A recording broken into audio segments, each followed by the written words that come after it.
Maintenant, on va voir les différentes finitions. Une fois qu'on a choisi la matière, une fois qu'on s'est arrêté sur une ou plusieurs dimensions, bah, va venir le choix de la finition. La finition, qu'est-ce que c'est? Ça va être la couture de votre carré. Donc nous, on a trois principales coutures de manière générale qui sont utilisées, finition, on peut appeler ça comme on veut. On a le point bourdon, on a le rouleauté machine et on a le rouleauté main. Et pour imager tout ça, on va aller regarder rapidement un petit extrait de vidéo. Donc là, vous voyez ici, en fait, à l'image, c'est un point bourdon. C'est un point bourdon. Un point bourdon, c'est un point très serré, en fait, qui va venir finir le carré. Donc c'est fait à la machine, c'est fait relativement rapidement. L'avantage, c'est que c'est un point qui est très résistant et qui va être très solide dans le temps. Là, on voit ce qu'on appelle un rouleauté main-machine ou rouleauté machine. Pourquoi main-machine ou rouleauté machine? Parce qu'en fait, les quatre côtés sont faits à la machine et les angles sont finis à la pince à épiler à la main. Donc en fait, on a certains de nos clients qui appellent ça le rouleauté main-machine parce qu'il y a quand même un moment, bah voilà, là, l'angle qu'on peut voir, il est fini à la main, il est fermé à la main. Et pour finir, on a le rouleauté main. Alors là, le rouleauté main, c'est beaucoup plus cher, mais en même temps, c'est unique.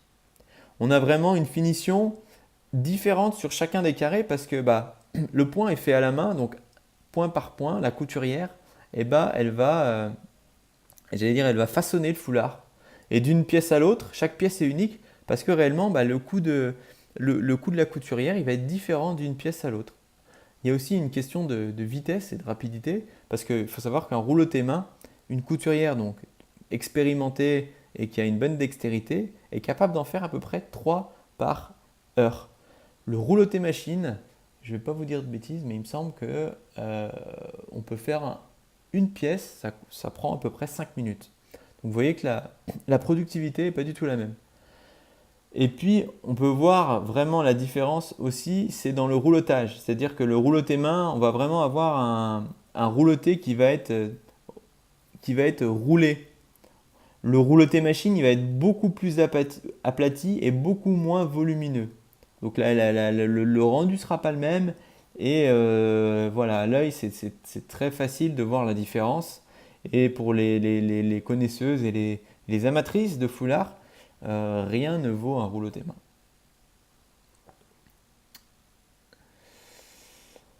Cellophane individuel ou mise sous boîte, étiquette de composition et origine. Est-ce que c'est obligatoire? En fait, dans la finition de votre carré, vous allez aussi pouvoir choisir si vous souhaitez un cellophane individuel, chose qu'on vous conseille, mais pour nous c'est limite une obligation. Cellophane individuel, qu'est-ce que c'est? C'est qu'on vous fournit et qu'on intègre chacun de vos foulards dans un cellophane individuel et transparent. Donc ça permet vraiment d'avoir une hygiène, une propreté sur chacune des pièces qui sont travaillées. On a la possibilité également de vous faire la mise sous boîte. Alors là, la mise sous boîte, attention, il faut bien réfléchir à la dimension de la boîte en fonction de la dimension de votre foulard. Et surtout pas l'inverse. On a eu, nous, des clients qui nous ont envoyé des boîtes qu'ils avaient choisies par ailleurs, sans se poser la question si, lorsqu'on pliait le foulard, on allait tomber vraiment sur les bonnes dimensions de la boîte.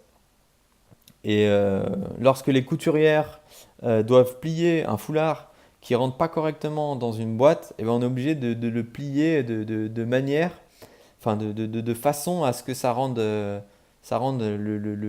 plus, enfin, que la mise sous boîte soit jolie. Pour autant, on peut voir que bah voilà, si votre carré, quand vous le pliez en 4, il fait 22,5 par 22,5 et que la boîte, elle fait 18 cm, on a beau le replier dans tous les sens, on voit qu'il y a une certaine irrégularité et que le foulard, quand il est plié, il n'est pas tout à fait plat dans la boîte. Donc vraiment, gardez à l'esprit de définir la taille de votre boîte en fonction de la taille de votre foulard une fois plié. C'est très important. L'étiquette composition, à chaque fois qu'on fait un prototype, donc c'est-à-dire un échantillon unique, avant de réaliser une production, vous pouvez avoir la volonté de faire un test, donc c'est-à-dire réaliser une seule pièce de votre visuel. Dans ce cas-là, nous, on ne met pas d'étiquette. C'est la seule production qui sort sans étiquette. Après, pour toutes les restes des productions, normalement, on est obligé de mettre une étiquette d'origine et une étiquette de matière. Nous, on a tout réuni sur la même étiquette, c'est-à-dire que l'étiquette, elle est noire, elle est neutre. Il y a simplement écrit Made in France et 100% soie. Il y a également les instructions, les pictogrammes de lavage. Donc c'est assez pratique. Et nous, on conseille vraiment parce que les textes européens et français obligent à donner l'origine du produit. Et certains clients ne mettent pas d'étiquette parce que ça déplaît à leurs clients, au client final, parce qu'ils sont amenés à le couper et ça peut gratter, et c'est gênant. Et par rapport à l'esthétique du carré, ça peut ne pas être des plus jolis.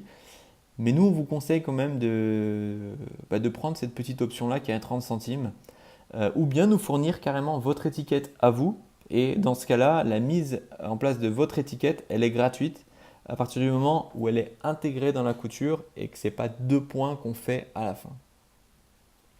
Donc voilà, là on a une petite, je vous avais mis de côté une petite vidéo avec, non, je ne l'avais pas. La petite vidéo avec l'étiquette, enfin c'est une étiquette noire relativement standard. J'essaierai de mettre une photo en dessous de la vidéo pour que vous puissiez voir à quoi ressemble. Notre étiquette standard, c'est une petite étiquette noire qui est un petit peu passe-partout et qui convient très bien. La mer voit danser le long des golfes clairs à des reflets d'argent. La mer, des reflets changeants sous la pluie. La mer, au ciel d'été, confond ses blancs moutons avec les anges si purs. La mer, bergère d'azur infinie. Voyez, près des étangs, ces grands roseaux mouillés. Voyez, ces oiseaux blancs et ces maisons rouillées. La mer les a bercés le long des golfes clairs et d'une chanson d'amour. La mer a bercé mon cœur pour la fille.